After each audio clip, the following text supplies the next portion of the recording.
안녕하세요. 이번 4월 모의고사 어떻게 잘 보셨나 모르겠네요.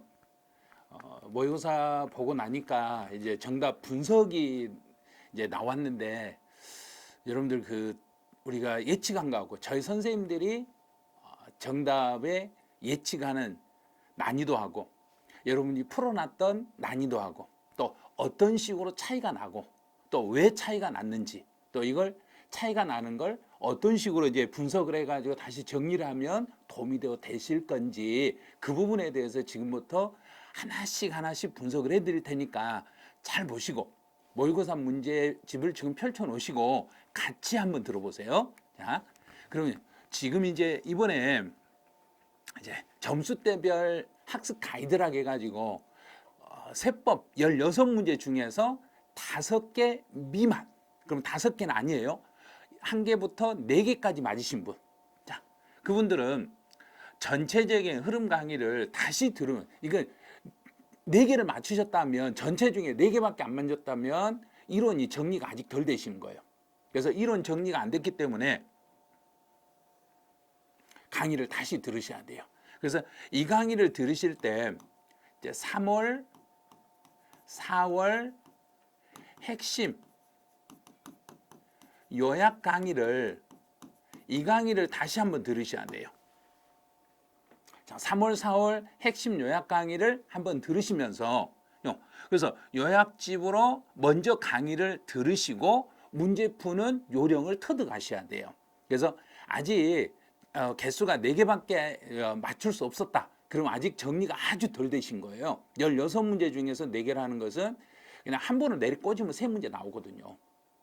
그런데 4개라면 정리가 아직 덜 됐으니까 반드시 요약집으로 강의를 한번 꼭 들으셔야 돼요. 자, 그러면 5개에서 10개 미만. 그러면 내가 이번에 16문제 중에서 5개에서 9개 사이에 맞으신 분. 여기까지 맞으신 분들이라면 자, 이론은 어느 정도 이해가 되신 거예요. 이론은 정리가 되셨는데 이론에다가 문제로 연결하는 요령이 이 2개를 이렇게 연결고리가 약간 지금 부족하신 거예요. 자, 그러면 이론과 문제로 연결하는 연결고리가 부족하다. 그러면 연결고리가 부족했을 때는 뭘로 보충을 해 주시냐면 기출 지문 교재가 있어요. 자, 그러면 이제 여기에 해당되시는 분들은 기출 지문 교재를 여기를 다시 반복하셔야 돼요. 자, 그럼 기출 지문 교재 중에 강의를 한번 들으신 분들은 핵심 포인트를 잡아드렸을 거예요. 기출 지문집에서 이 지문에서는 어디가 핵심 포인트다. 그리고 포인트를 딱 집어드렸을 거예요. 그래서 체크되어 있는 포인트를 읽으면서 요 이론이 이렇게 답으로 연결된다는 것을 빠른 속도로 한번 정리를 하셔야 돼요. 그래서 5개에서 9개까지 맞으신 분들은 이제 기출 지문 교재를 가지고 한 번 더 반복을 해 주시면 돼요. 자, 이제 10개 이상 맞으신 분들. 10개 이상 맞으시면 고득점 하신 거예요. 그래서 10개 이상, 모의고사에서 10개 이상 맞으신 분들은 자, 틀린 지문만. 자, 이번에 자, 그러면 10개 이상 맞았으니까 내가 2개를 틀렸다 그러면 틀렸던 문제에서 틀린 지문을 요약집에다가 그 부분을 가서 찾아서 그래서 내가 틀렸던 지문만 요약집에서 다시 정리를 해 주시면 돼요. 그러면 내용이 얼마 안 되겠죠? 몇 개 안 틀렸으니까. 그 다음에 이제 확실히 암기를 해야 되는데 암기가 안 돼가지고 틀린 게 있을 거예요. 그러면 세율 문제가 이번 시험에서 한 3문제 정도 이렇게 출제했는데 이 세율 문제에서 세율이 암기가 안 돼가지고 2개를 틀렸다. 그러면 세율을 암기하면 다음번 시험에서는 세율 문제가 나오면 더 맞출 수 있으니까 개수가 더 올라가는 거예요. 그래서 이 모의고사를 보실 때 아직 암기가 좀 덜 되신 분들이 있어요. 암기는 7, 8월 달에 가서 해야지 하고 암기를 안 하신 분들이 있어요. 모의고사 볼 때는 암기해야 될 내용이 있으면 철저하게 암기를 하면서 지금부터 암기를 해 가시면 돼요. 암기는 지금부터 하시라는 거. 지금부터 암기해가지고 내용을 종합 정리하는 형태로 지금부터 암기하고 넘어가야지 내가 암기는 나중에 하겠다. 나 암기할 것은 나중으로 밀어놓겠다. 그러면 모의고사 점수도 안 나오고 나중에 가면 시간이 없으니까 암기 내용이 정리가 안 되는 거예요. 지금부터 암기는 해가시라는 거. 자, 그럼 이제 점수대별 이제 학습 방법을 간단하게 알려드렸으니까 저희가 이제 저희 선생님들이 원하는 상중하, 자, 난이도를 저희가 문제 하나다, 이거는 상이다, 이거는 중이다, 이거는 하다 표시를 해드렸어요.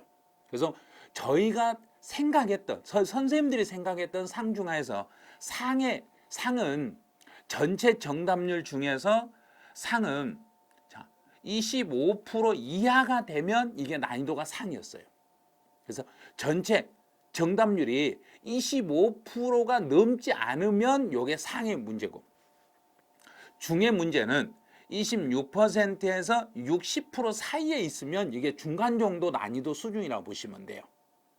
그 다음에 하의 문제는 60%가 넘어가면, 이게 정답률이 60이 넘어가면 100명 중에 60명 이상이 맞춰내시면 이게 난이도가 하라는 이야기예요. 그래서 난이도 상은 25%가 넘지 않으면 난이도가 상, 26%에서 60% 사이에 정도 나오면, 정답률이 나오면 이건 중, 하는 60%가 넘게 정답률이 나왔을 때 이게 하. 자, 이렇게 저희가 이제 구분을 했는데, 자, 그럼 이제 25번부터, 세법은 25번이니까 25번부터 보죠. 저희가 이제 25번에서 가산세에 대한 설명으로 틀린 걸 찾아라 해서, 자, 지금 이번 달 4월 달 모의고사는 저희 세법 임기훈 선생님이 출제하셨어요. 임기훈 선생님 출제할 때 임기훈 선생님은 여기를 난이도 중이라고 했어요. 그럼 난이도 중이면 적어도 25%에서 60% 사이에 정답률이 나올 거다. 나왔죠. 56% 나왔으니까 사실은 이게 난이도 중이 아니라 난이도 하에 가깝다는 이야기예요. 그럼 난이도 하에 가깝다는 것은 누구나 시험에 합격할 수 있는 분이라면 다 맞춰야 내야 돼요. 근데 이 중에 복잡한 지문들이 있었어요. 자, 1번은 법정 신고 기한까지 과세표준 신고를 하지 아니했다. 신고를 하지 않았어요. 이거를 무신고라고 그래. 그럼 무신고인데 사기나 부정한 행위는 아니에요.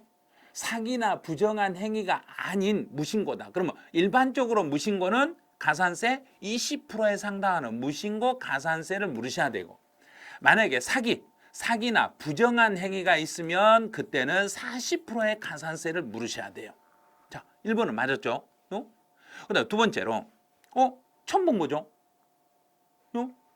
가산세에서 과소신고 가산세 납세 의무의 성립 시기는, 자, 가산세 납세 의무의 성립 시기는 기본적으로 본래의 세금이 성립이 되면 가산세도 따라서 성립이 돼요. 왜냐하면 가산세는 본래 세금 속에 들어있으니까, 본래 세금 속에 들어있는 게 가산세니까 본래 그 세금의 본세의 납세 의무가 성립이 되면은 가산세도 따라서 납세 의무가 성립이 되는데, 이번부터 법이 개정이 돼가지고 과소신고 가산세 납세 의무의 성립 시기는 법정 신고 기한이 경과됐을 때 여기를 납세 의무의 성립 시기로 개정이 됐던 거예요.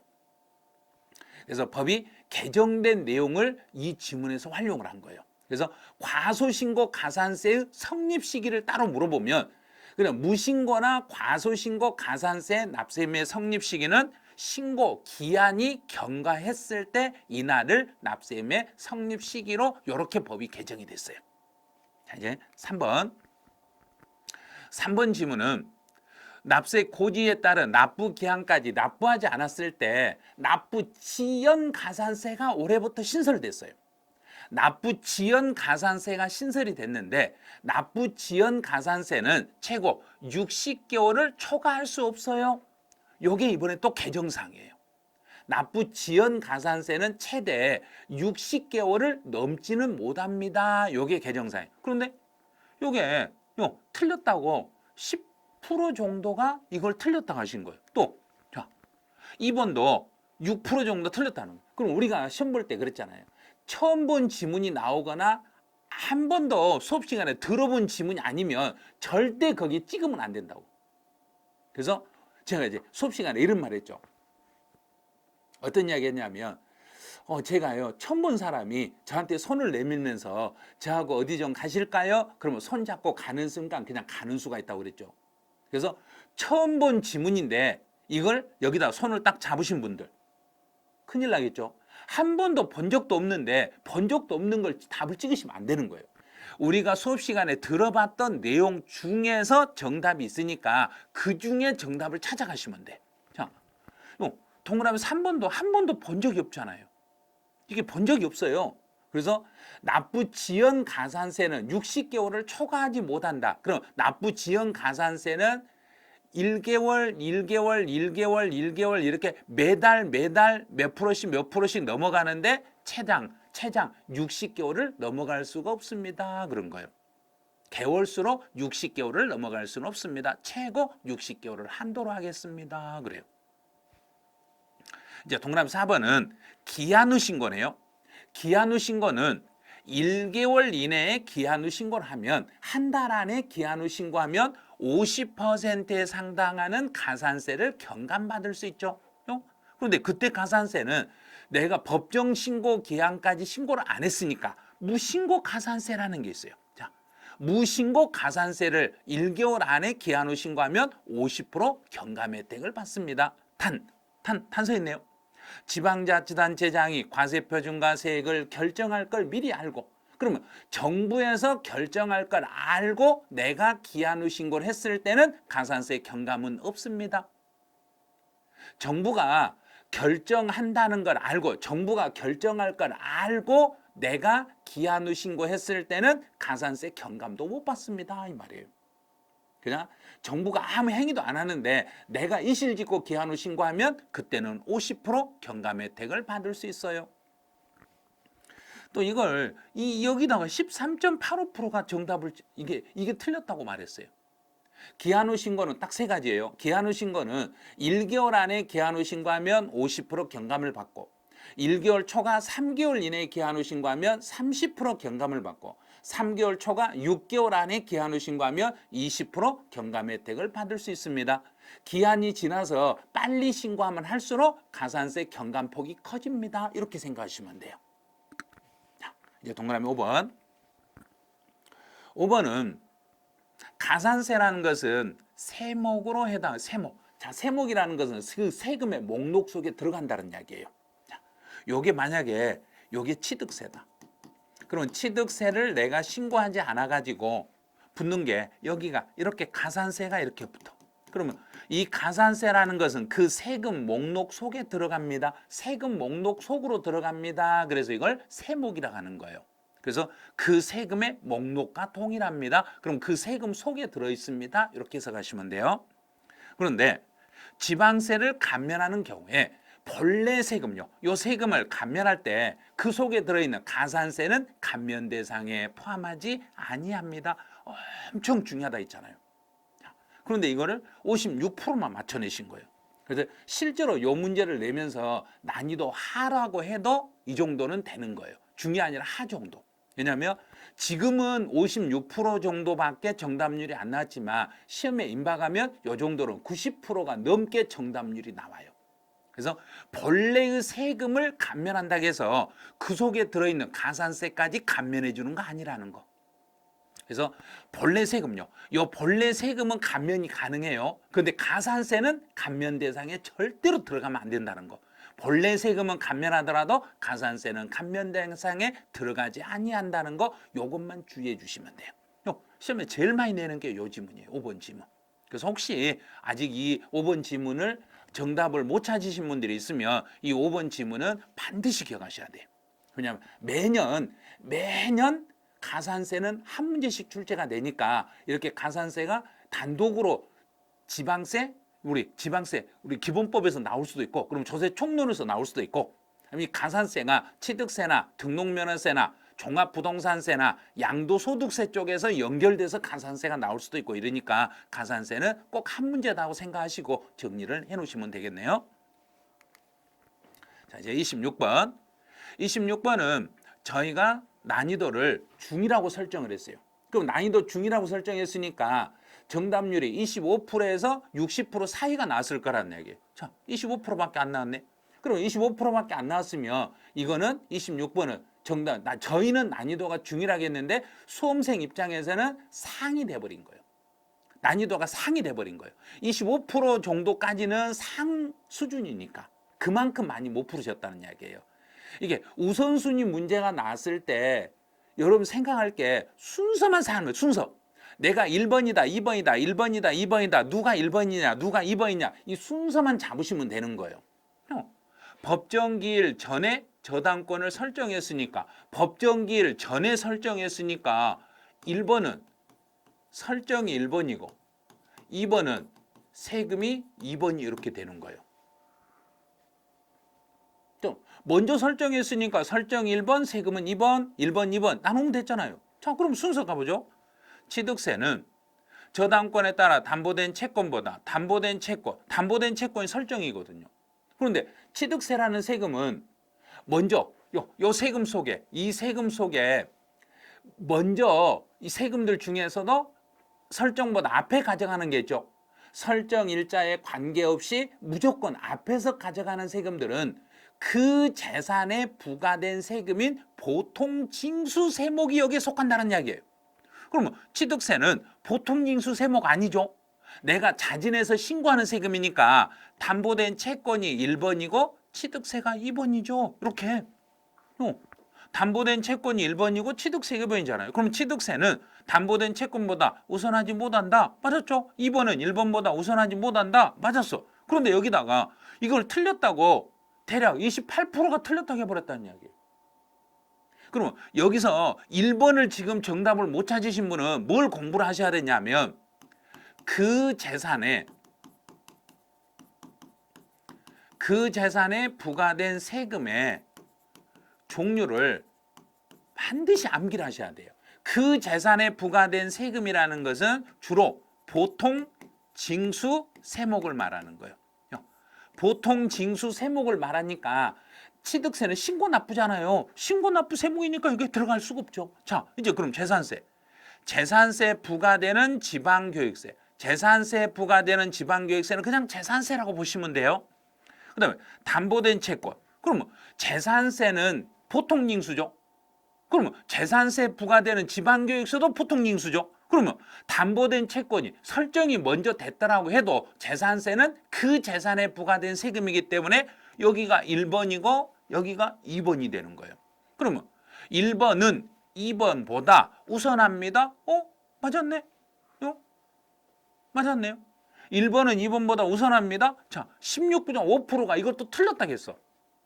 자, 1번하고 2번은 둘 다. 자, 이것만 공부하시면 되는 거예요. 1번하고 2번을 틀리신 분들은 반드시 그 재산에 부과된 세금을 꼭 암기하셔야 돼. 이거 그 재산에 부과된 세금의 종류를 이거 물어보는 우리 중개사 시험에서 총 4번을 시험에 냈어요. 시험에 4번 냈다니까요. 그런데 지금 취득세와 재산세 이게 구분이 안 되셔. 그 재산에 부과된 세금이 구분이 안 되면 시험에 나올 때마다 헷갈리는 거예요.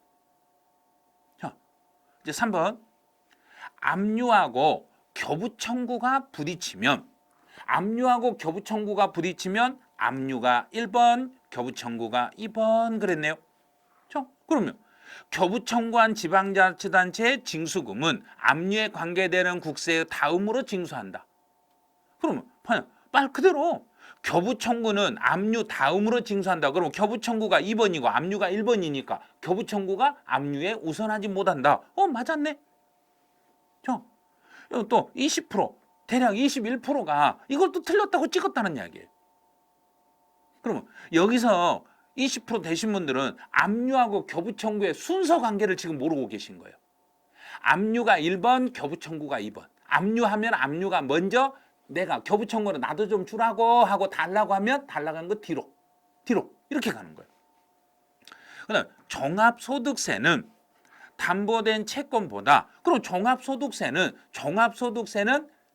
보통징수가 아니죠. 신고납부 세목이죠. 그러면 담보된 채권이 1번이고 종합소득세가 2번이네.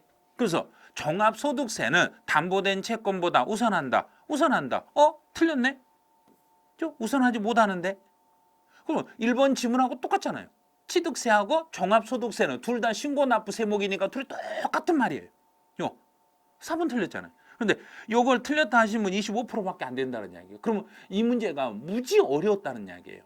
그러니까 너무 저희는 했을 때 문제 내면서 요 정도는 대략 한 40% 50%는 맞추시겠지 하고 냈는데 25%만 맞췄다는 이야기예요. 근데 실제 시험 문제에서 이런 유형의 문제가 많이 나왔을 때 합격률이 낮아져 버린다는 거.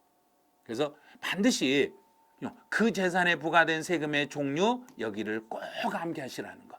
그 재산에 부과된 세금의 종류를 반드시 암기를 하셔야 돼요. 이제 강제 집행비용. 강제 집행비용이라는 것은 뭐하고 똑같냐면 체납처분비하고 똑같아요.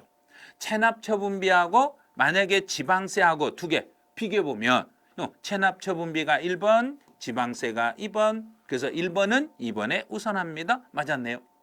여기는 6.15%예요. 근데 여기 찍으신 분들은 1번부터 4번까지 뭔 말인지 모르니까 그냥 5번 찍으신 거예요. 자, 강제 집행비용은 직접적으로 들어간 비용이라는 거예요. 직접 내가 이 물건을 매각하기 위해서 내 주머니에서 돈을 내 가지고 내가 직접 쓴 돈이기 때문에 직접 쓴 돈 먼저 세금보다도 강제 집행비용은 1번으로 가져가는 거니까 강제 집행비용이 먼저 가져가고 세금은 뒤로 빌리겠습니다. 이렇게 정리하시면 돼요. 그러면 26번은 저희가 예상한 정답 난이도하고 여러분 지금 수험생이 생각하는 난이도하고는 달랐다는 이야기예요. 그럼 저희가 이제 저희 생각에서는 이 정도는 반절 정도는 맞겠지 하고 출제했는데 전혀 아니었다는 거. 전혀 아니었다는 거. 그러면 지금 26번을 지금 틀리신 분들은 반드시요. 그 재산에 부과된 세금의 종류 꼭 암기하시라는 거. 이 강의를 듣고 끝나자마자 바로 암기하세요. 다음에 또 이런 유형의 문제가 나왔을 때는 절대 안 틀리도록 그 재산에 부과된 세금의 종류는 이번 기회를 통해서 반드시 암기를 해버리시라는 거. 꼭 암기하세요. 자, 27번. 27번은 정답률 난이도를 저희가 하로 잡았어요. 자, 난이도 하로 잡았다는 것은 난이도 하로 잡았다는 이야기는 정답률이 대략 60%가 넘을 거라고 생각한 거예요. 60%가 넘을 거라고 생각했는데 실제 정답률이 25%밖에 난이도가 상이 돼버린 거. 저희는 하라고 생각했는데 이건 문제도 아니라고 생각했는데 지금 문제 푸신 분들은 너무너무 어려웠다는 이야기예요. 너무 쉽게 문제를 출제했는데 저희 선생님들은 쉽다고 생각했는데 문제 푸신 분들은 너무 어려웠다. 어디서 어려웠는가 보죠. 상속을 받으면 상속 개실. 이거는 3.85%니까 거의 대부분 다 안다는. 상속은 상속 개실. 상속을 받으면 이 상속 개실이 사망일이에요. 근데 상속을 받았을 때는 그분이 사망하는 순간 취득한 걸로 보는 거예요. 자, 두 번째. 매매 계약에 의한 취득에 있어서 소유권 이전 등기를 하지 아니하고 등기를 안 했어요. 등기를 하지 아니하고 자, 매매니까 유상이네요. 이걸 암기하신 분들은 이번에다 답을 하실 수 있어요. 유상과 무상을 구분을 하셔야 돼요. 유상으로 취득해서 계약이 해제될 때는 유상으로 취득하여 계약이 해제될 때는 취득일로부터 60일 안에 계약이 해제된 사실이 확인만 되면 자, 취득일로부터 60일 이내에 해제된 사실이 확인만 되면 취득이 아닌 걸로 보겠습니다. 그런데 자 여기가 매매가 아니라 이제 증여를 받아가지고 계약을 해제했을 때는 증여를 받아서 계약 해제했을 때는 취득일이 속하는 달의 말일부터 3개월 이내에 3개월 안에 계약이 해제된 사실이 확인이 되면 취득이 아닌 걸로 보겠습니다. 이걸 무조건 단순히 암기해가지고 무조건 해제는 3개월이라고 암기하시면 이렇게 60일이 나왔을 때 헷갈린다는 이야기예요. 반드시 등기는 하지 아니한 상태에서 유상승계 취득에 대한 계약 해제는 60일 안에 계약을 해제해야 되고 증여를 받았을 때는 취득일이 속하는 달의 말일부터 3개월 안에 계약을 해제하셔야 돼요. 여기는 핵심 키가 바로 여기예요. 매매냐 증여냐에 따라서 날짜가 달라진다는 걸 여기를 체크를 하셔야 돼요. 유상이었을 때는 60일 안에 계약을 해지하면 취득이 아닌 걸로 보겠지만 증여로 취득했을 때는 증여 취득일이 속하는 달의 말일부터 3개월 안에 계약이 해지된 사실이 확인되면 취득이 아닌 걸로 보겠습니다. 자, 여기 동그라미 2번에다가 여기다 답을 정답으로 이렇게 체크하신 분들은 유상이냐 증여냐에 따라서 날짜가 달라진다는 걸 꼭 구분을 해주세요. 자, 3번. 유상 승계 취득으로서 신고인이 제출한 자료로 사실상 잔금 지급일을 확인할 수 없다. 그러면 순서가 있어요. 확인할 수 없으면 그 다음에는 계약서상 잔금 지급일로 가는 거예요. 계약서상의 잔금 지급일로 이렇게 가는 거예요.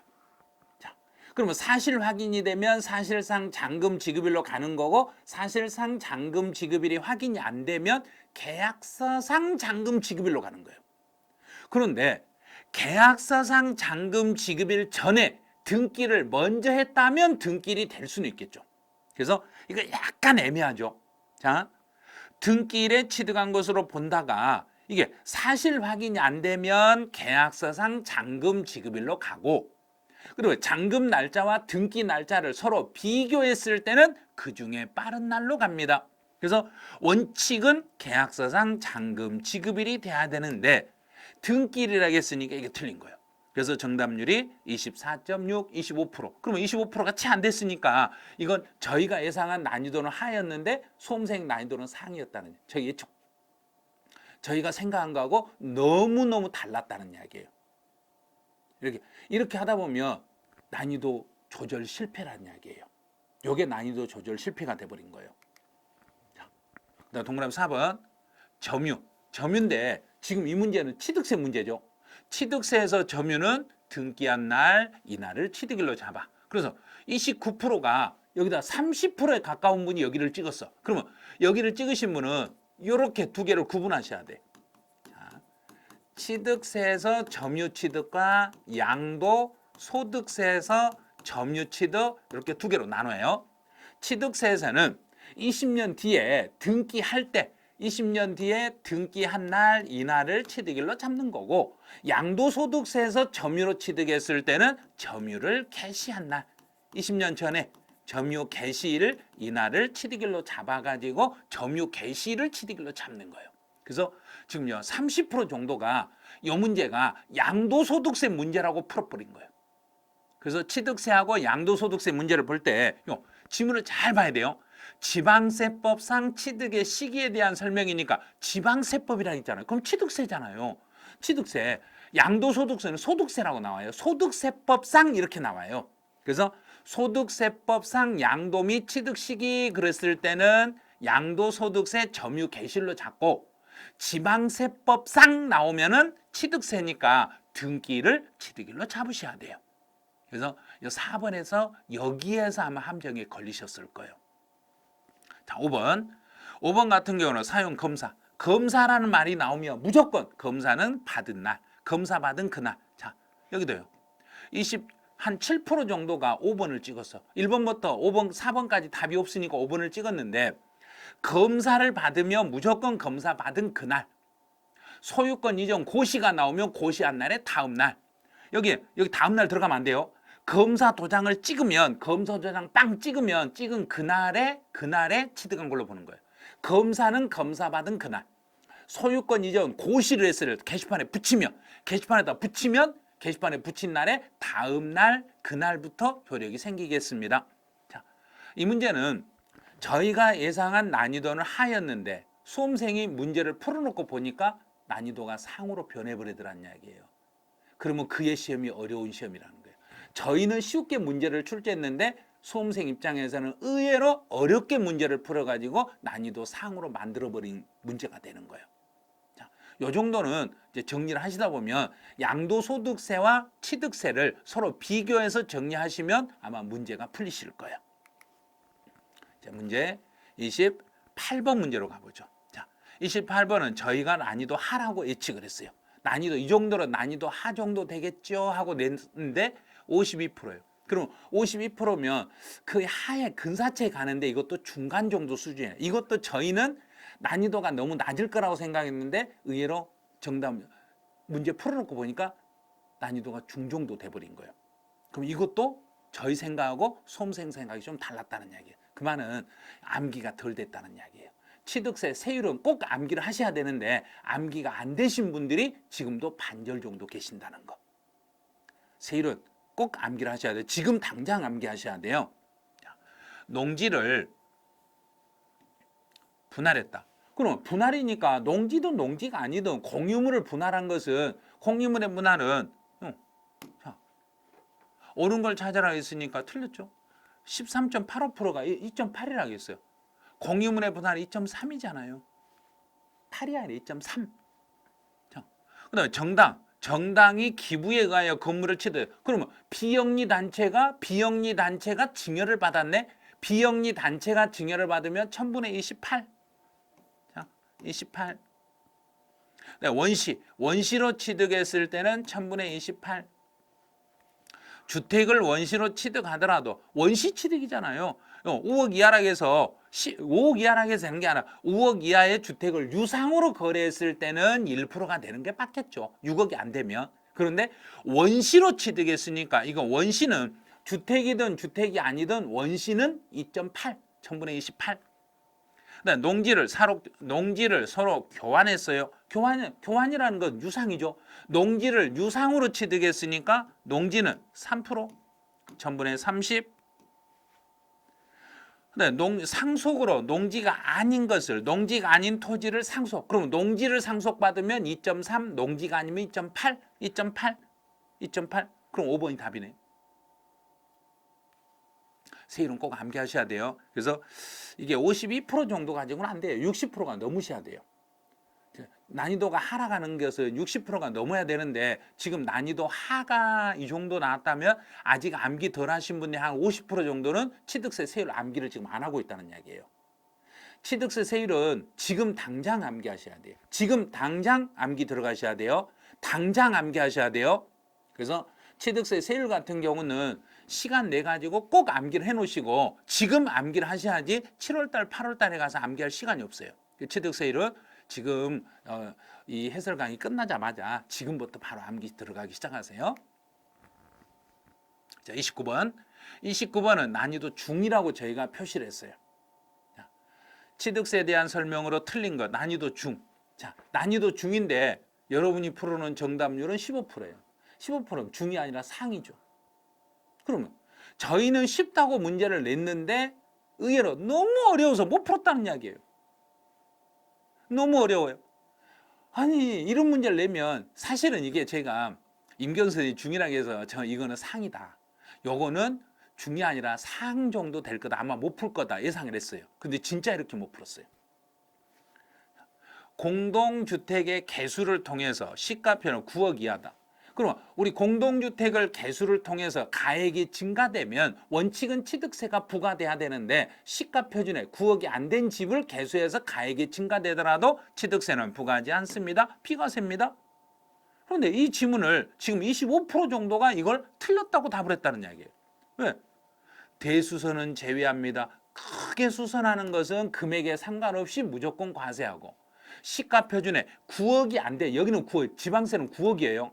9억이 안 된 주택을 개수해서 가액이 증가되더라도 공동주택을 개수해서 가액이 증가돼도 시가표준에 9억도 안 된 집을 수리했을 때는 비과세입니다. 그럼 맞았어요. 맞는 지문이에요. 근데 찾다 답이 안 보이니까 이걸 찍으신 거예요, 지금. 자, 두 번째.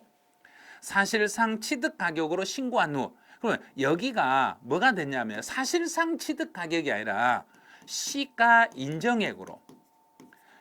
인정액으로 신고한 후에 지방자치단체장이 세액을 결정하기 전에 그 시가 인정액을 다른 걸 찾아가지고 수정신고를 했을 때 처음에 내가 시가 인정액으로 신고했다가 나중에 시가 인정액으로 수정신고를 하게 되시면 이 부분에 대해서는 추가로 가산세를 부과하지 아니합니다. 내가 실제 취득 가격으로 신고했다가 수정 신고하는 것은 이건 과소신고 가산세를 물려요. 일반적으로 과소신고는 과소신고 가산세를 물려. 그런데 시가 인정액으로 신고했다가 시가 인정액으로 수정신고하는 경우에는 예외적으로 가산세를 물리지 않습니다. 가산세하고 관련된 종합정리에서 이 정도는 알고 계셔야 돼요.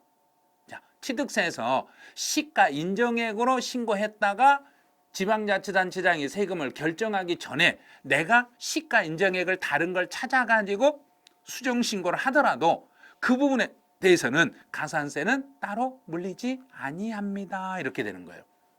여기가 시가 인정액으로 신고했다가 시가 인정액으로 수정 신고했을 때는 가산세를 따로 물리지는 않습니다. 이렇게 가는 거예요. 이제 3번 지문은 일반 과세에서 중과세로 바뀌면 이거 계속 설명했잖아요. 일반 과세에서 중과세로 바뀌면 이미 납부한 세금이 있으면 이미 납부한 세금을 빼주는데 이미 낸 세금 속에 가산세가 들어있으면 가산세는 제외하고 빼드리겠습니다. 여기만 잘 보세요. 여기만 잘 보세요. 그렇게 알려줬잖아요. 그런데 지금 22%가 여기를 틀렸다고 찍었어요. 지금 아니죠. 그래서 이미 낸 세금이 있으면 빼주고 이미 낸 세금은 빼고 추가로 낼 세금만 내는데 이미 낼 세금 속에 가산세까지 포함되어 있으면 가산세를 제외한 나머지 금액을 가산세를 제외하고 그러면 이미 낸 세금 속에 가산세가 들어있으면 가산세를 제외한 이미 낸 세금을 빼고 추가로 낼 세금만 내시면 되겠습니다. 이거 시험에 많이 난다고 잖아요. 자, 5번, 4번. 국가가 물건을 매각했다. 이것도 계속 연습했잖아요. 국가가 매각했을 때는 매각일로부터 30일 이내에 그 매각 사실을 지방자치단체장에게 통보하거나 신고해 주셔야 됩니다. 매각하면 매각일로부터 30일 안에 매각 사실을 통보해 주시면 돼요. 그런데 26% 정도가 여기다 답을 또 찍으셨어요. 국가가 매각을 했을 때 국가가 물건을 팔면 비과세예요. 국가가 물건을 파는 건 세금을 안 내요. 국가가 취득한 것도 세금 안 내잖아요. 그러면 국가가 물건을 매각했으면 매각했다는 사실을 매각일로부터 30일 안에 그 납세지를 관할하는 지방자치단체장에게 요거 어떻게 거래했다, 언제, 얼마 받고 거래했다는 것을 매각 사실을 통보를 해 주셔야 돼요. 동그라미 5번. 환지 방식으로, 요게 작년에 이제 시험에 나왔던 내용이네요. 채비지나 보류지는 그 공사는 내가 만약 공사 들어가 내가 땅 주인이다. 그럼 땅 주인이 돈이 없으니까 내 땅 중에 일부를 사업 시행자에게 준 거예요. 그래서 채비지나 보류지는 사업 시행자가 취득한 걸로 보겠습니다. 환지로 받은 건 조합원이 취득했지만 채비지나 보류지는 사업 시행자가 취득한 걸로 보겠습니다. 이렇게. 이 문제에서는 난이도가 중이 아니라 상으로 바뀌어버린 거예요. 이 지문, 2번 지문이 이게 지금도 아마 와닿지 않으신 분이 많을 거예요. 만약에 이 금액을 내가 지금 취득해서 지금 1,000원에 샀는데 900원 주고 신고했어. 그리고 나중에 다시 1,000원으로 다시 100원 올려서 다시 신고하면 과소신고 가산세 10% 물려요. 그런데 이걸 제가 증여를 받아가지고 시가 인정액을 찾아가지고 시가 인정액으로 신고했다가 나중에 다시 확인해 보니까 시가 인정액이 다른 금액이 있더란 이야기예요. 그래서 시가 인정액으로 수정 신고하더라도 그 경우는 과소신고 가산세를 물리지 않겠습니다. 이렇게 가는 거예요. 29번은 저희 선생님들 생각하고 수험생 생각이 너무 차이가 났던 문제네요. 자, 이제 30번. 30번은 정답률이 하예요. 자, 봐요. 하니까 58% 정도, 60% 임박했잖아요. 그럼 요 정도는 정답률 하, 저희 예측이 맞았다는 이야기예요. 자, 그럼 이제 1번. 신고를 하지 않았더라도 등록하기 전까지 납부를 하면 신고하고 납부한 걸로 보기 때문에 가산세는 따로 부과되지 않습니다. 가산세는 따로 물리는 거 아닙니다. 그러면 내가 신고는 안 해도 등록하기 전에 돈만 내버리면 그 영수증을 등기소에 제출하면 그 서류가 신고서하고 똑같은 효력이 생기니까 신고한 걸로 봐서 신고분에 대한 가산세는 물리지 않겠습니다. 자, 두 번째. 가압류에 대한 등록면허세는 채권과 가압류는 가압류 가처분은 채권 금액의 1000분의 2를 곱한 금액으로 하고 단 그 금액이 6,000원보다 적으며 6,000원보다 적었을 때는 6,000원을 세액으로 하겠습니다. 왜냐하면 등록면허세는 최소 6,000원은 받아야 돼요. 왜? 종이값 받아야 되니까. 종이값, 잉크값은 받아야 되니까 무조건 최소 6,000원은 받으셔야 돼요. 그래서 6,000원보다 적더라도 최소한 6,000원은 받겠습니다. 그래서 먼저 여기를 먼저 생각 잘 하셔야 돼요. 가압류, 부동산의 가압류, 가처분, 가압류, 가처분은 채권 금액의 1000분의 2, 1000분의 2는 0.2%죠. 채권 금액의 0.2의 1을 적용해서 세금을 계산하는데 그 세금이 단 6,000원이 넘지 않아도 최소 6,000원은 징수하겠습니다. 자, 무덤. 자, 이거 나오면 세 가지 연습을 하겠잖아요. 무덤이 딱 나오는 순간 첫 번째, 두 번째, 세 번째. 첫 번째 취득세. 취득세는 과세. 무덤 등록면허세. 비과세. 그다음 세 번째 재산세. 무덤 나오면 비과세. 그래서 무덤은 취득세만 과세, 등록면허세, 재산세, 비과세. 그럼 여기는 지금 문제가 등록면허세니까 등록면허세를 부과하지 아니합니다. 지금 14.23% 정도 되신 분들은 여기를 정리하세요. 자, 그래서 무덤이라고 딱 나오는 순간 무조건 취득세만 과세, 등록면허세, 비과세, 재산세, 비과세 이것만 계속 틀만 잡으세요. 그리고 지금 이 문제가 등록면허세 문제니까 등록면허세는 비과세입니다. 그럼 딱 끝. 됐죠? 그다음에 동그라미 4번은 등록면허세 과세 표준은 등록자가 신고가 없거나 신고 가액이 시가 표준액보다 적어버리며 내가 신고한 금액이 정부가 정해놓은 기준보다 낮아버리면 그때는 시가 표준액으로 가겠습니다. 지금 9.23%가 여기다 정답을 하셨네요. 이거는 등록면허세만 있는 특이한 사항이에요. 취득세 이런 규정 없어요. 내가 신고를 하면 신고한 금액이 시가 표준액보다 높든 낮든 상관없이 신고 금액을 과세 표준을 하게 돼 있어. 그런데 등록면허세는 내가 신고한 금액이 정부가 정한 시가 표준액보다 낮아버리면 그때는 시가 표준액으로 하겠습니다. 이런 규정이 있어요. 자, 동그라미 5번. 5번은 등록면허세는 50% 범위 내에서 가감할 수 있습니다. 지금 5.7%가 여기를 찍었는데 취득세나 등록면허세나 재산세는 모두 다 취득세, 등록면허세, 재산세 요 세금 취득세, 등록면허세, 재산세는 모두 다 표준세율로 50% 범위 내에서 가감할 수 있어. 취득세도 50% 범위 내에서 가감하고 등록면허세도 50% 범위 내에서 가감하고 재산세도 50% 범위 내에서 가감할 수 있습니다. 자, 이 문제는 저희 예상과 수험생 정답률하고 거의 임박했어요. 거의 맞았어요. 이 문제는. 자, 이제 31번 문제로 가보죠. 정답률이 중이었네요. 난이도 중. 자, 그럼 재산세, 납세 의무자에 대한 설명으로 틀린 걸 찾아라 그랬는데 정답률이 48% 나왔으니까 저희 예상하고 똑같아졌어요. 정답률이 중간 정도로 맞았다는 이야기예요. 이제 국가가 선수금을 받아 조성하는 매매용 토지로서 사용권을 무상으로 받았네. 자, 제가 무상으로 사용을 하고 있으면 무상으로 사용한 사람이 납부할 의무가 있는 거예요. 자, 사용권을 무상으로 받은 자가 재산세를 납부할 의무가 있습니다. 자, 무상으로 받은 사람을 매수 계약자라고 생각하시면 돼요. 물건을 사기로 계약했던 사람. 매수 계약자를 납세 의무자로 하겠습니다.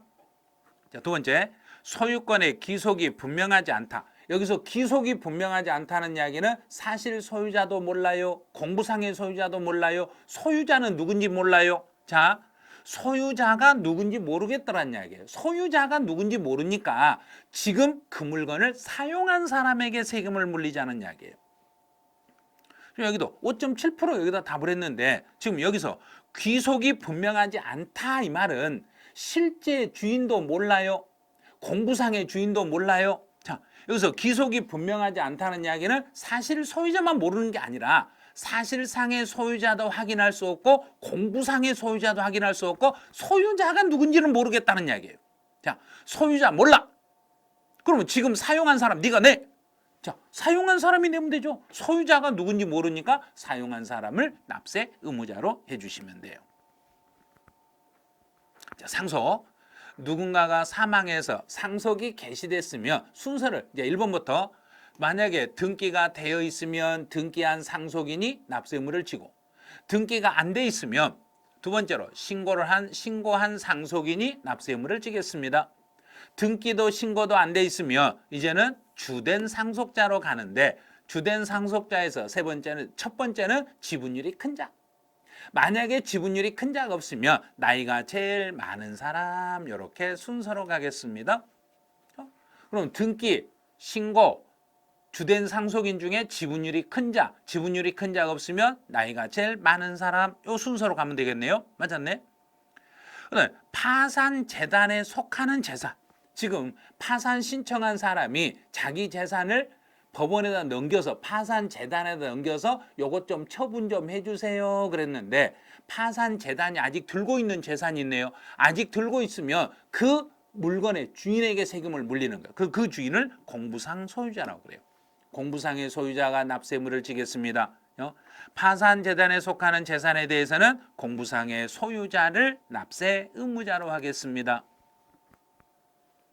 위탁자가 신탁 설정일 이후에 법정기일이 도래하는 재산세를 체납한 경우에 신탁 재산의 수탁자가 연대하여 납부할 책임, 연대 책임이 있는 거 아니에요? 자, 여기서 신탁의 수탁자는 연대 책임을 지는 게 아니라 그냥 물적 납세 의무를 지는 거예요. 물적 납세 의무라는 것은 자기가 들고 있는 그 물건만 넘겨주면 되는 거지 제가 연대 책임을 지는 거 아니에요. 연대 책임을 진다는 것은 내 재산까지 털어서 내가 내줘야 되는데 그럴 필요 없다는 이야기예요.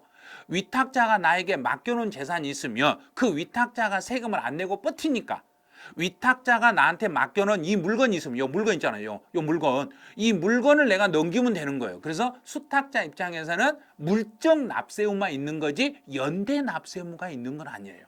자, 48% 대략 한 49% 거의 한 50% 정도가 이 문제를 맞춰냈죠. 그런데 만약에 이 지문을 중간에다 1번이나 2번에다 내놨을 때는 또 더 많은 정답률이 더 낮아졌을지도 몰라요.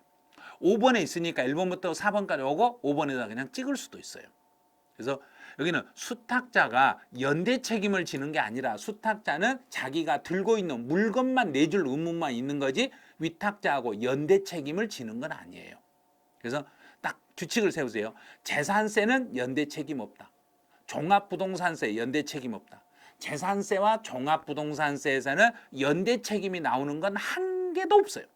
그래서 재산세와 종합부동산세는 연대 책임이라는 건 아예 없습니다. 연대 책임이란 말 자체는 없습니다. 이렇게 생각하시면 돼요. 그럼 정답은 5번이 되겠네요. 자, 이제 32번 문제로 가보죠. 저희가 이제 32번은 재산세 표준세율. 자, 난이도 중이라겠죠. 난이도 중이면 못해도 정답률이 30%에서 50% 선은 나왔어야죠. 그런데 14%예요. 그럼 저희가 생각한 난이도하고 수험생의 난이도는 달랐다는 얘기예요. 저희가 예상은 충분히 반절은 맞출 거다. 그런데 14%면 중이 아니라 상이란 이야기예요. 엄청 저희가 생각은 충분히 맞출 수 있을 거라고 생각한 거예요. 그런데 못 맞춘 거. 왜? 암기가 안 돼 있으니까. 세율은 암기 안 되면 풀 수가 없는 거예요. 세율은 반드시 암기하셔야 돼요. 그리고 재산세에서 초과 누진세율이 적용되는 거 딱 두 개잖아요. 재산세에서 초과 누진세율은 토지하고 주택입니다. 그중에 토지는 종합합산 토지와 별도합산 토지만 초과 누진세율로 가고 또 종합과 별도만 초과 누진세율, 모든 주택은 초과 누진세율입니다. 저 주택 초과 누진세율이네. 건축물 탈락. 고급 월악장으로 사용한 건축물은 이게 고율 분리과세네. 분리과세 대상이 되는 토지는 4% 비례세율을 적용합니다. 이거 초과 누진세율이나 비례세율이네. 그다음에 염저는 소금 생산이니까 0.2%의 비례세율입니다. 근데 고급 선박을 제외한 일반 선박은 0.3%의 비례세율입니다. 근데 도시에 주거 지역에 있는 공장용 건물이네요. 일반 공장은 0.25%인데 도시에 주거 지역에 있는 공장은 0.5%네. 0.5%의 비례세율입니다. 그럼 초과 누진세로 되어 있는 것은 한 개네요. 실제 시험에 이렇게 나오면 지금 다 떨어진다는 이야기예요. 세법에서 시험 문제를 32번처럼 이런 문제만 5문제 내놓으면 그의 시험은 너무너무 어렵게 느껴져 버린 거예요. 쉽다고 내줬는데 너무 어려운 문제가 돼버려요. 왜? 암기를 안 해서. 세율은 암기를 꼭 하셔야 된다니까요. 세율 문제가 어떤 형태로 문제가 나올지 모르니까 취득세부터 양도소득세까지 세율에 관련된 것은 무조건 암기를 하고 계셔야 돼요. 지금 생각을 잘못하시는 게 세율 같은 경우는 나중에 가서 할 거라고 생각하는데 진짜 안 돼요. 세율은 지금부터 암기를 하시라는 거. 계속 강조를 하잖아요. 수업 시간에 세율은 지금부터 암기하세요. 지금부터 암기하셔야 됩니다. 그리고 계속 수업 시간에 반복을 해줘도 아니야 나는 나중에 할 거야. 아니야 나는 나중에 언제 하려고요. 지금 하셔야 돼. 지금. 그래서 세율은 지금부터 암기 들어가시라는 거. 그래서 이번 모의고사를 보시고 세율을 암기 안 하면 안 된다는 걸 느끼셨을 거예요. 그래서 세율은 꼭 암기를 지금부터 해주시라는 거. 자, 33번 재산세에 대한 설명을 옳은 거. 이제 난이도 하라겠네. 자, 저희가 난이도 하라고 그랬어. 그런데 정답률이 22% 나왔으면 난이도 상이네. 이것도 예측이 틀려버렸네. 아니 이게 뭔 일이 생겼는지 모르겠어요. 저희는 진짜 시험 이거 이 정도는 충분히 풀 거라고 생각, 60% 이상이 맞출 거라고 생각했는데 22%밖에 정답률이 안 나왔어요. 어디서 틀리는 거예요? 자, 1독에서 다 틀렸잖아요. 문제 풀 때 1동하고 1구를 구분해서 1동은 면적 크기 비교 안 한다. 면적 크기 비교 없음. 1구는 면적 크기 비교 있음. 자, 그냥 50% 비교했잖아요. 틀렸잖아요. 근데 옳은 걸 찾으라 했는데 46%가 47% 정도가 1번이 올바르다고 푼 거예요. 1동이 나오면 무조건 1동이 나오면 50% 비교를 하시면 안 돼. 비교하면 안 되는데 비교했잖아요. 50% 나오는 것은 1구에서 전체 중에서 주택이 차지하는 게 50%가 넘으면 그 칸은 전부 주택입니다. 이거는 1구. 1동은 1구에서 이미 비교했으니까 전체 우리 동에서 주거용으로 쓰는 건 얼마, 상가로 쓰는 거 얼마 이렇게만 분석만 하면 돼. 그래서 1동은 주택으로 사용하는 부분만 주택입니다. 이렇게 분석하면 되는 거예요. 자, 두 번째. 사용이 일시적으로 공부상과 달리 사용이다. 일시적으로 잠깐 동안만 공부상과 달리 사용하고 있을 때는 사실 판단하면 안 되죠. 잠깐만 공부상과 달리 사용하고 있으니까 그냥 그대로 공부상 현황에 따라서 세금을 물리시면 돼. 그런데 22%가 또 여기다 이거 틀렸다 했네. 맞았어요. 이거 맞았다니까요. 일시적으로 잠깐 동안만 공부상과 달리 사용하고 있는 것은 그냥 공부상 사실로 가면 안 돼요. 아주 일시적으로 공부상과 달리 사용하고 있더라도 공부상에 따라서 세금을 물리는 거예요. 3번 토지와 주택에 대한 재산세 과세 표준은 토지와 주택이라겠네. 그러면 토지는 공정시장 가액비율이 70%를 적용하시고 주택인 경우는 공정시장 가액비율을 60% 적용합니다. 이번에 시행령이 나왔는데 시행령이 지금 그대로 작년하고 똑같이 공정시장 가액비율을 가는 걸로 지금 돼 있어요. 그래서 그대로 가면 돼요. 여기 70%. 둘 다 70%가 아니라 토지는 70%, 주택은 60%. 근데 어느 정도 알고 계시네 이제.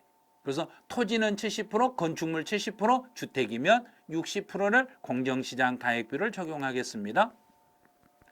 근데 4번 같은 경우는 납부유예 있죠. 납부유예. 1세대 1주택자이며 요건을 충족했을 때요. 납부기한까지 신청하며 신청은 납부기한까지 아니라 납부기한 만료 3일 전까지 하죠. 3일 전까지 신청을 하셔야 돼요. 자, 우리 납부 기한까지 신청한 것은 분할 납부. 분할 납부는 납부 기한까지. 분할 납부는 납부 기한까지. 분할 납부는 납부 기한까지. 물납은 납부 기한 10일 전까지. 그다음에 납부 이후에는 납부 기한 만료 3일 전까지.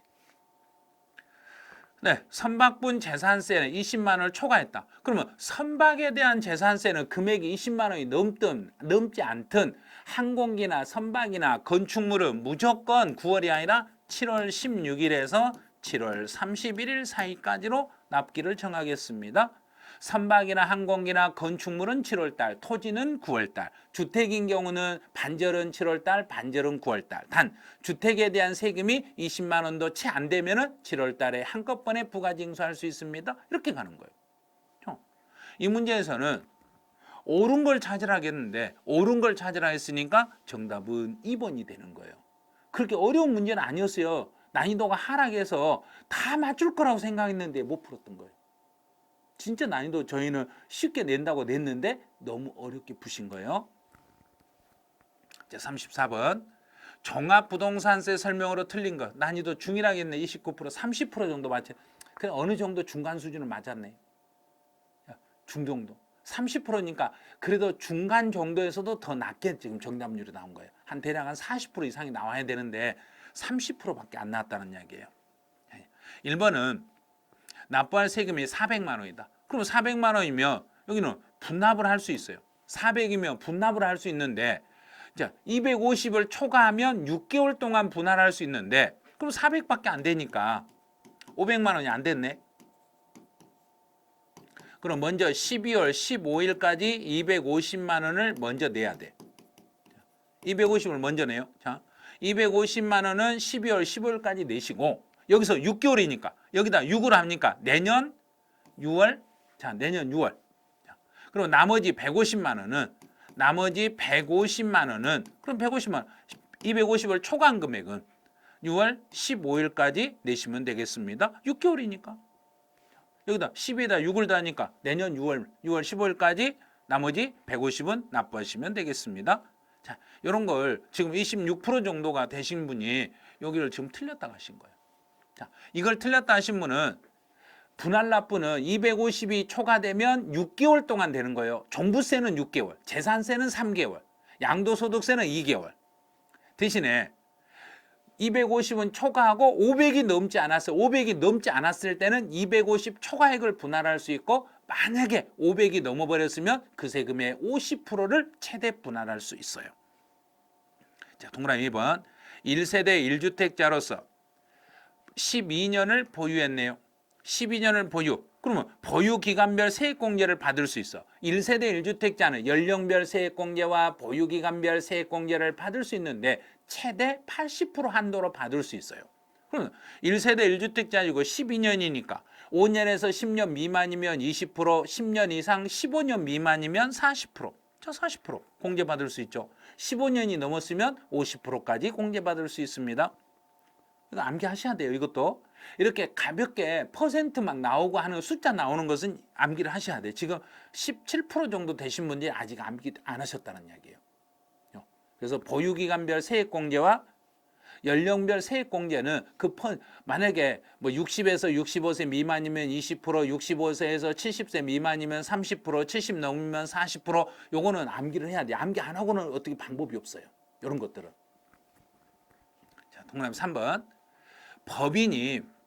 법인이든 개인이든 종합합산 토지는 종합합산 대상이 되는 토지와 별도합산 대상이 되는 토지는 개인이든 법인이든 상관없어요. 자, 그러면 종합부동산세 과세 표준은 그랬어요. 그러면 법인이라 하더라도 종합합산 토지는 5억이 초과되면 종부세를 물어야 되니까 전체 공시가격을 합한 금액에서 여기서 0원을 빼는 게 아니라 5억을 빼. 자, 5억을 공제하고 여기에 공정시장 가액비를 곱한 금액으로 갑니다. 대략 한 30%가 이 법인에 속은 거예요. 자, 법인에 속은 게 이 토지잖아요, 토지. 토지였을 때는 종합합산 토지는 법인이든 개인이든 5억 초과. 별도합산 토지는 개인이든 법인이든 80억 초과. 그런데 주택일 때만 주택일 때만 법인이었을 때는 전체 공시가격 합한 금액에서 0. 법인이 가지고 있는 주택만, 여기가 토지가 아니라 만약에 주택이라면 0을 빼는 게 맞아. 그런데 토지였기 때문에 법인이든 개인이든 상관하지 마세요. 개인 법인 묻지 말고 토지는 종합합산 토지는 5억 초과, 별도합산 토지는 80억을 초과하면 종부세 대상이 되겠습니다.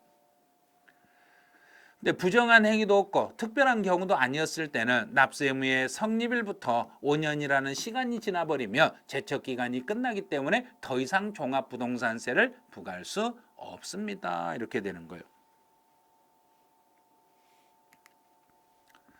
자, 동그라미 5번. 이제 비거주자네요. 비거주자 개인이고 비거주자의 납세지는 원칙은 국내 사업장 소재지로 가고, 만약에 국내 사업장 소재지가 없으면 소득이 발생한 장소로 가고, 소득이 발생한 장소도 없으면 그 물건 소재지를 납세지로 하겠습니다. 이렇게 잡으시면 돼. 자, 그럼 문제에서 틀린 걸 찾아라 그랬으니까 3번 이게 틀렸네요. 근데 이제 3번이 틀렸는데 요게 왜 이 정답률이 낮을 수밖에 없었냐면 앞에 법인이라고 함정을 판 거예요. 이제 주택만 개인 법인에 따라서 금액이 차이가 있고, 토지는 개인하고 법인하고 상관없이 개인이든 법인이든 종합합산 토지는 5억을 초과해야만 종부세 대상이 되는 거고, 별도합산 토지는 80억이 초과하면 종부세 대상이 되는 거예요. 토지는 개인 법인 구분하지 않아요. 주택일 때만 개인하고 법인을 구분해서 법인이 소유하는 주택만 0, 법인 소유 주택은 금액에 상관없이 종부세를 부과하니까 법인 주택이냐 법인 토지냐에 따라서 구분하는 연습을 하셔야 돼요.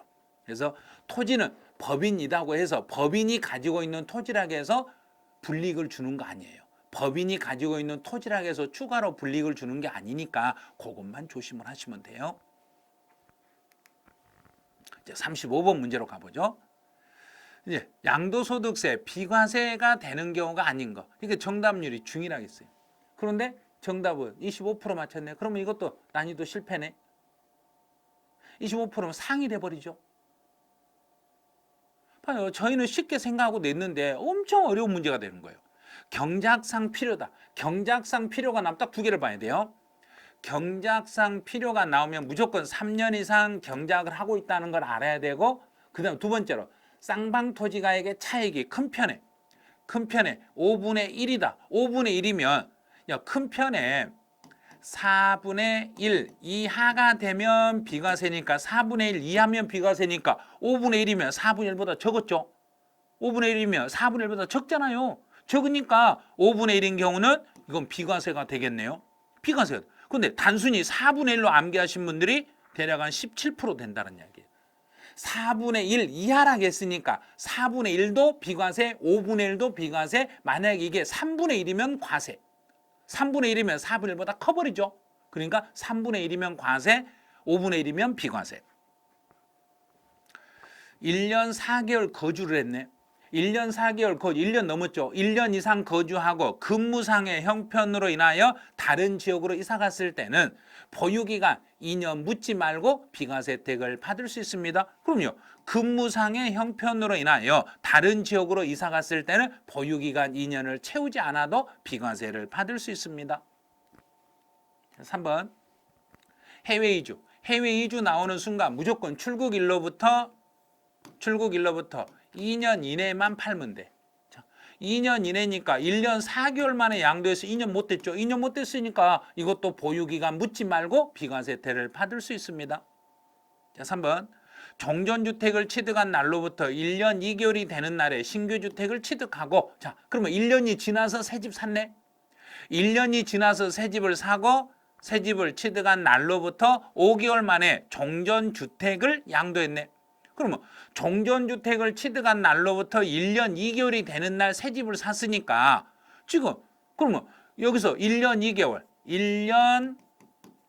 2개월 되는 날에 새 집 사고, 여기서 취득한 날로부터 5개월 만에 팔아먹었으니까 종전주택은 1년 7개월을 보유했네. 1년 7개월밖에 보유를 못했으니까 2년 보유 채우지 못했네. 2년 보유를 채우지 못했으니까 이 종전주택은 비과세를 받을 수 없네요. 과세가 돼버리죠. 과세가 돼버리잖아요. 그럼 1년이 지난 후에 새 집을 사고 새 집을 산 날로부터 3년 안에만 종전주택을 팔면 그 종전주택이 비과세 요건을 충족해야 비과세가 되는 거예요. 비과세 요건을 충족해야 비과세인데 지금 2년 보유를 못했잖아요. 1년 7개월밖에 보유를 못했으니까 비과세 요건을 충족하지 못했으니까 비과세를 받을 수가 없습니다. 이렇게 되는 거예요. 이거 상당히 까다로운 거예요. 이거 완전 해석을 해가지고 완벽하게 이해를 하신 분만 이건 풀 수 있어요. 안 그러면 이건 못 풀어요. 거의 대부분 다 틀려. 저는 이게 25% 나온 정답률도 진짜 대단하다고 생각해요. 봐요. 25% 안 나왔잖아요. 그 난이도 상이 돼버린 거잖아요. 그다음 5번은 1세대 1주택 비과세 요건을 충족하였지만 건축 허가를 받지 않았다. 건축 허가를 안 받았더라도 1세대 1주택 비과세 요건만 충족하면 미등기를 등기로, 이거는 등기 의제가 되는 거예요. 등기 의제가 돼가지고 비과세 요건을 충족했다는 이야기는 등기로 봐서 비과세 혜택을 드리겠습니다. 여기서는 지금 16% 되신 분들이 여기를 좀 생각하셔야 돼요. 등기 의제. 등기 의제라는 것은 미등기로 팔아도 등기로 인정해. 원래 미등기로 팔면 비과세 박탈이죠. 그런데 등기로 인정을 받았으니까 미등기 상태로 양도해도 등기하고 판 걸로 봐서 비과세 혜택을 받을 수 있겠습니다. 이거는 비과세 요건을 충족했으니까 당연히 비과세를 받을 수 있겠습니다. 이렇게 가는 거죠. 이 문제는 처음에 출제할 때부터 이건 좀 어렵겠다 생각을 했어요. 그런데 정답률이 25%밖에 안 나왔어요. 자, 36번. 이게 정답 난이도가 저희는 중이라고 생각했는데 25%. 이것도 25%밖에 안 나왔다는 이야기는 중이 아니라 상이 됐다는 이야기예요. 그만큼 이번 시험이 4월달 모의고사는 어려웠다는 이야기예요. 상당히 까다로웠다는 이야기예요. 특수관계인과의 거래가 아닌, 특수관계인이 아니네요. 취득가액의 실질 거래가액을 확인할 수 없어. 실거래가 확인이 안 되면, 우리 실거래가 확인이 안 되면 방법이 있죠. 매감, 옳은 걸 찾으라겠네요. 매감, 환산 취득가격. 환산 취득가격으로 가고 기준시가 이렇게. 자, 그래서 이게 1번, 이게 2번, 3번, 4번을 적용합니다. 자, 1번 틀렸네. 자, 매감 기간이라 매감 환기. 취득 가격을 확인이 불가능하니까 환산 취득가격이 들어있는 거예요. 지금 한 27% 되신 분이 암기를 할 때 양도 가액이냐 취득 가격이냐 했다. 여기가요. 취득 가격이 확인이 안 되면 매감 환기. 양도 가액이 확인이 안 됐을 때는 매감기. 요 순서. 취득 가격은 매감 환기. 자, 두 번째.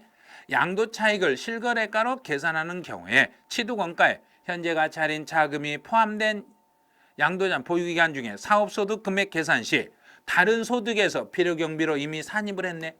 다른 데서 이미 필요경비로 산입했을 때는 산입했으니까 그 금액을 양도 가액에서 공제할 필요경비로 벌 수가 없습니다. 다른 데서 이미 필요경비로 산입을 한 것은, 다른 소득에서 필요경비로 산입한 것은 양도소득세에서 또다시 필요경비로 인정을 받을 수 없습니다. 이중 공제는 안 됩니다. 양도에서 공제를 못 받는다. 다른 데서 받았으면 양도에서는 받을 수가 없습니다. 이렇게 잡으시면 돼요.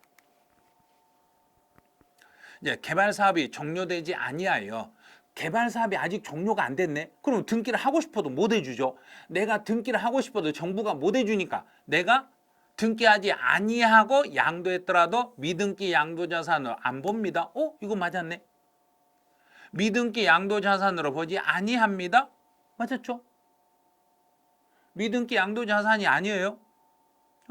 그래서 도시개발 사업이 종료되지 아니하여 토지 취득 등기를 하지 아니하고 양도하는 경우에 미등기 양도자산으로 보지 아니합니다. 그다음 이제 네 번째, 법령이 정한 1세대 1주택을 5년 보유하고 그 보유기간 중에 3년을 거유해. 1세대 1주택이네. 장기보유 특별공제율은, 그러면 장기보유 특별공제율은 5년을 보유했으니까 보유기간에 따른 4%. 그러면 4, 5, 20%. 네, 거주 기간도 4%. 3, 4, 12%. 그럼 두 개 합쳐봐요. 20%. 32%네. 32%. 이건 맞았네. 응? 그다음 5번. 부동산에 관한 권리에서 발생한 양도 차손은 토지. 자, 토지. 부동산에 관한 권리와 토지는 서로 같은 종류죠. 같은 종류니까 공제할 수 없는 게 아니라 공제할 수 있어요. 자, 있다예요. 그러면 3번, 4번. 정답은 4번인데 이제 어디가 틀렸는가 봐요. 어떤 지문이 뭐가 좀 잘못된 거죠? 여기서 옳은 걸 찾으라고 그랬어요. 옳은 걸 찾으라고 했는데 자, 1번은 완전히 틀렸죠. 2번도 완전히 틀렸죠. 자, 3번. 도시개발 사업이 종료되지 아니하여 토지 취득 등기를 하지 아니하고 등기하지 않고 양도하는 경우에 미등기 양도자산으로 보지 아니한다. 그러면 미등기 양도자산으로 안 본다. 이게 미등기 양도자산이 안 본다는 이야기는 등기 의제라는 이야기예요. 등기 의제로 보겠다. 등기 의제로. 미등기 양도자산으로 보지 아니한다. 그럼 미등기 양도로 본다. 이렇게 나와야 돼. 그런데 지금 제가 여기다는 이렇게 써놨죠. 미등기 양도자산으로 안 본다. 이렇게 써놨어요. 그런데 실제로 도시개발 사업이 종료되지 아니하여 토지 취득 등기를 하지 않고 미등기 상태로 양도했더라도 정부가 등기를 못 해주는 상태니까 정부가 등기를 지금 할 수 없는 상태니까 지금 내가 미등기로 팔아도 미등기 양도자산으로 볼 수가 없습니다. 미등기 양도자산으로 안 봅니다. 이 말이에요. 그런데 이렇게 되는데 아마 시험 문제상에서는 미등기 양도로 본다 이렇게 돼 있을 거예요. 이게 등기하지 아니하고 양도하는 경우에도 미등기 양도로 본다. 미등기 양도가 아니에요. 미등기 양도를 안 보는 거예요. 안 보는 거. 그래서 제가 이 지문을 바꿔놓은 거예요. 지금.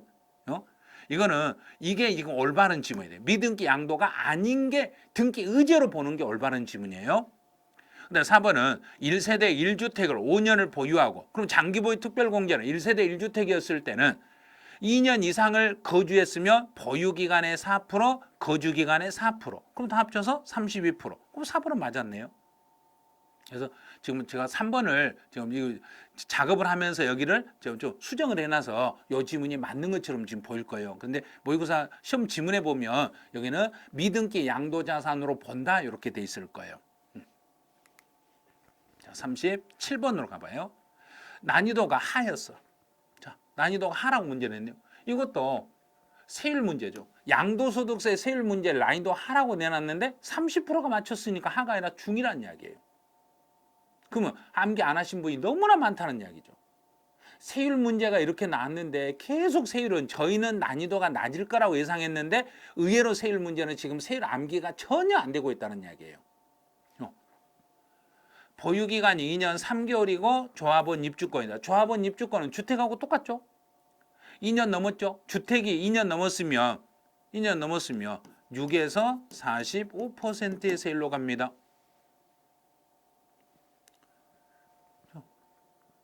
분양권이 1년 넘으면 60% 되는 거죠. 조합원 입주권은 주택하고 똑같은 거예요. 1년 8개월이고 등기된 1세대 1주택입니다. 그러면 1세대 1주택이고 등기되고 1년 8개월, 1년에서 2년 사이니까 여기는 60%입니다. 그다음에 9개월, 1년도 안 됐죠. 지상권이고 등기됐네. 그럼 지상권은 토지 건물의 세율이죠. 1년이 안 됐으니까 토지 건물은 50%입니다. 40%가 아니라 50%. 그다음에 이축권. 이건 기타 자산이네요. 기타 자산은 보유기간 묻지 말고 무조건 6에서 45%입니다. 그다음에 1년 4개월이고 미등기네. 볼 것도 없죠. 미등기는 70%입니다.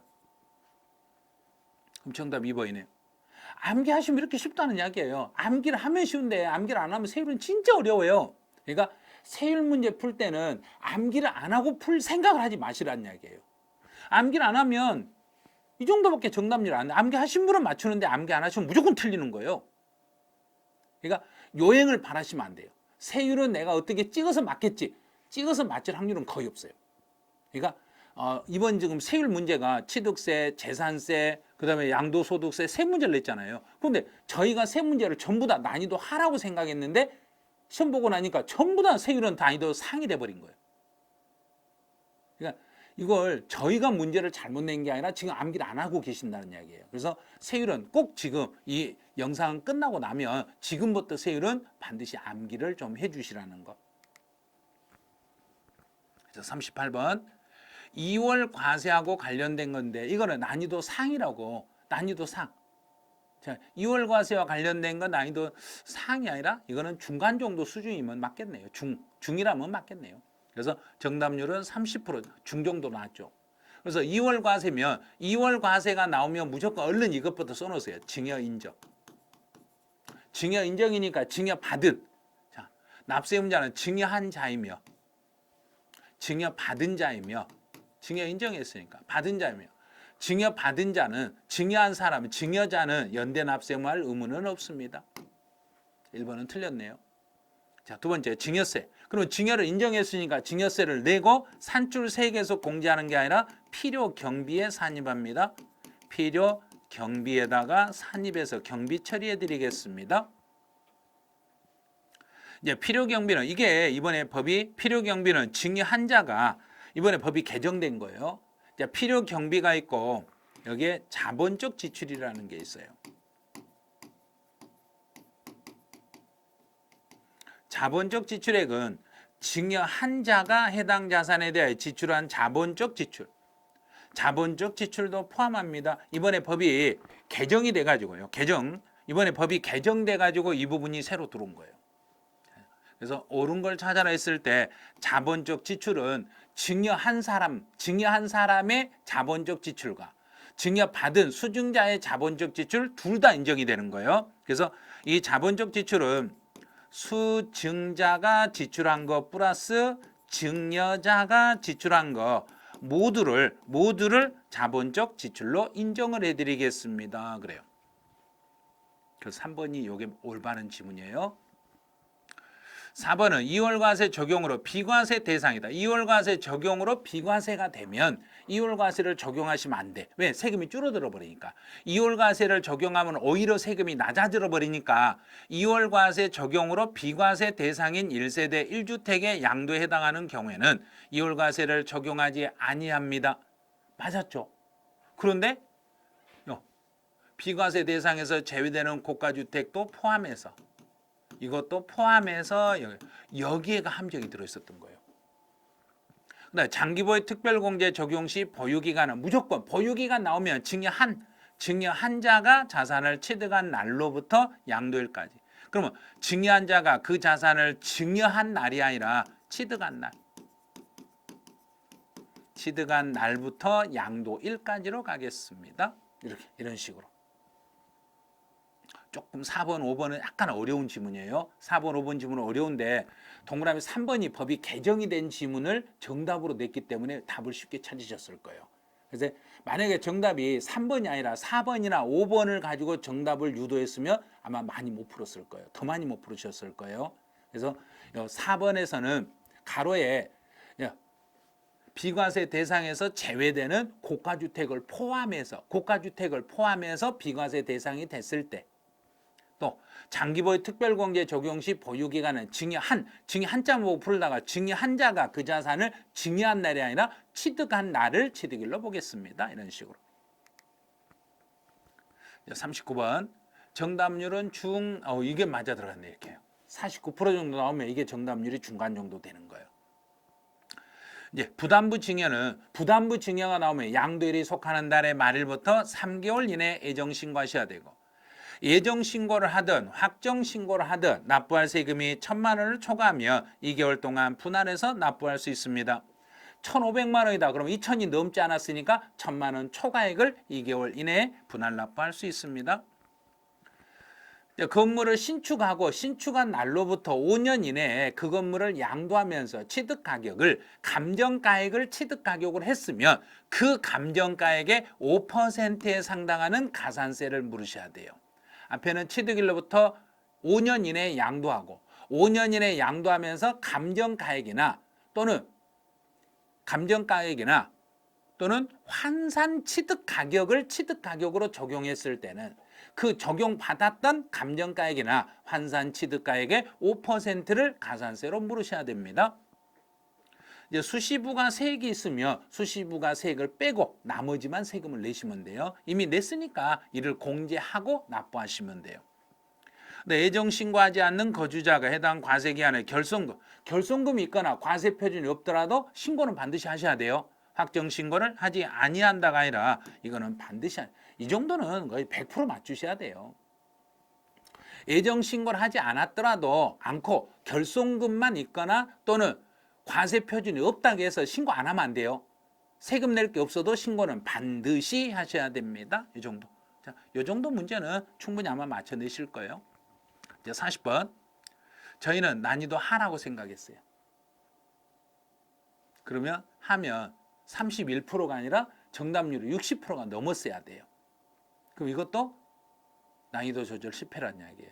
저희는 하라고 생각했는데 지금 수험생 입장에서는 난이도가 중정도 수준으로 좀 어렵게 느껴지셨다는 이야기예요. 자, 1번. 부동산, 외국에 있는 부동산을 양도했을 때 1년이 넘든 안 넘든 무조건. 자, 외국에 있는 건 미등기 상태로 양도하든 보유기간 1년이 넘었든 안 넘었든 이거 묻지도 말고, 외국에 있는 물건을 미등기로 팔든 보유기간 1년이 넘든 안 넘든 상관없이 6에서 45%의 세율로 갑니다. 그래서 1년 미만이라고 해서 50% 세율로 간다고 착각하시면 안 돼. 외국 것은 우리나라 물건하고 다르게 보유기간 묻지 말고 6에서 45%의 세율로 가는 거예요. 30% 되신 분들이 우리나라 세율을 지금 가지고 풀어버린 거예요. 외국에 있는 물건을 양도했을 때는 보유기간 묻지 말고 6에서 45% 세율로 가겠습니다. 자, 환차익이 발생이 되면 이건 환율 차이지. 내가 돈 빌렸다가 돈을 갚으면서 환율 차이로 발생한 소득이기 때문에 양도소득의 범위에 포함하지 않습니다. 환차익은 양도소득의 범위에 포함하지 않습니다. 국외자산을 양도하는 경우에 예정신고 없이 확정신고를 하여, 외국 것도 예정신고해야 되고 확정신고 똑같아요. 자, 없이 하는 거 아니에요. 국외자산을 양도했더라도 국내에서 국내자산 양도하는 납세 절차하고 똑같이 하셔야 돼요. 외국 걸 팔아도 예정신고 따로 확정신고 따로 이런 식으로 예정신고도 하고 확정신고도 하고 둘 다 하셔야지, 예정신고를 하지 않고 확정만 해요. 그건 안 돼요. 외국 것도 국내자산 양도하고 동일한 납세 절차를 적용해 주시면 돼요. 또 국외자산을 양도했을 때는 우리나라에 3년, 자 3년, 자 이렇게 3년간 이렇게 써야 돼요. 근데 아마 문제는 3년 이상이라고 써놨을 거예요. 3년 이상이면 5년이 넘을 수도 있잖아요. 3년이 넘어버리면 3년도 되고 4년도 되고 5년도 되고 6년도 되고 10년도 될 수 있잖아요. 그래서 실제로는 이렇게 3년간 이런 식으로 바꿔놔야 돼요. 3년간 국내 거소를 둔 거주자는, 그럼 우리나라에 3년밖에 안 살았으니까 이 사람은 외국에 있는 물건을 팔아도 납세 의무는 없습니다. 지금 이제 시험 문제 이거 보고 나서 이거 이제기 하신 분들이 있을 거예요. 3년 이상이라고 써놨으니까 3년 이상에는 5년도 들어갈 수 있잖아요. 이렇게 이제기를 하실 분이 있어요. 그래서 정확하게 실제 시험에서는 3년간이라고 이렇게 써야 맞아요. 이제기를 하면 예전에 실제로 4년 이상이라고 써놔가지고 틀렸다 하시면 이게 5년 이상이 돼야 되는데 4년 이상이라고 써놔서 정답을 인정을 안 해준 사례가 있어요. 그래서 그거 하나 때문에 4년 이상이 5년이 들어갈 수도 있잖아요 하고 소송을 했는데도 그건 들어주지 않았어요. 지금까지도 안 들어줬어요. 안 들어줬기 때문에 여기도 모의고사 이거 이제기 하셔도 들어줄 수가 없을 거예요. 근데 국외자산을 양도했을 때는 장기보유 특별공제는 받을 수가 없습니다. 자, 이건 보유기간 뭐 필요 없어요. 국외자산을 양도했을 때는 보유기간 묻지 말고 장기보유 특별공제를 받을 수 없습니다. 됐죠? 그럼요. 옳은 거 찾아라 그랬으니까 올바른 것은 정답이 1번이네. 이렇게 풀어놓고 보니까 세율하고 관련된 거 거의 다 틀렸잖아요. 세율은 반드시 암기를 좀 하셔야 돼요. 그래서 자, 오늘 제가 이렇게 정답 분석표를 가지고 모의고사 해설을 다시 한번 해드렸는데, 근데 저희 생각하고 지금 공부하신 분들 생각하고 너무 다르다는 이야기예요. 저희는 어느 정도 요 정도면 충분히 풀 수 있겠지 하고 난이도 조절을 해서 난이도 하라고 해서 문제를 출제해 드렸는데, 실제 시험은 그게 아니더란 이야기예요.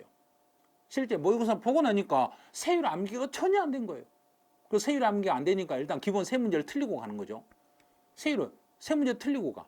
그런데 거기다가 국외자산 양도까지 세율 냈으니까 네 문제. 네 문제를 틀리고 가면 16개 중에 4개를 일단 틀려. 그럼 다 많이 돼 12개네. 근데 그 중에서 어느 정도 또 한 5개는 틀릴 거 아니에요. 그러면 다 맞출 수 있는 거 6개에서 8개밖에 안 되네. 그래서 이번 모의고사에서는 6개에서 8개 사이 정도밖에 점수가 안 나왔을 거예요. 아주 고득점이 잘 안 나왔을 거예요. 그래서 세율 암기가 되신 분들은 고득점이 되셨을 건데 세율 암기가 아직 안 되신 분들은 고득점이 잘 안 나오니까 지금부터라도 세율은 꼭 암기하시고, 그래서 제가 세율은 송원세법 튜브에 오시면 송원세법 유튜브 있어요. 그 유튜브에 오시면 세율은 취득세부터 양도세까지 한 번에 종합 정리해가지고 정리할 수 있도록 다 해드렸으니까 그거 참고하시면 돼요. 그럼 유튜브에서 계속 제가 한 15분에서 20분 정도로 해가지고 전체 세율을 다 암기할 수 있도록 종합 정리를 해드렸어요. 그 종합 정리 해드린 거 그거 참고해가지고 세율을 꼭 다시 한번 암기해 보시기 바라네요. 자, 오늘의 마지막 멘트 한번 제가 읽어드릴게요. 아무도 믿지 않을 때도 자신을 믿는 거.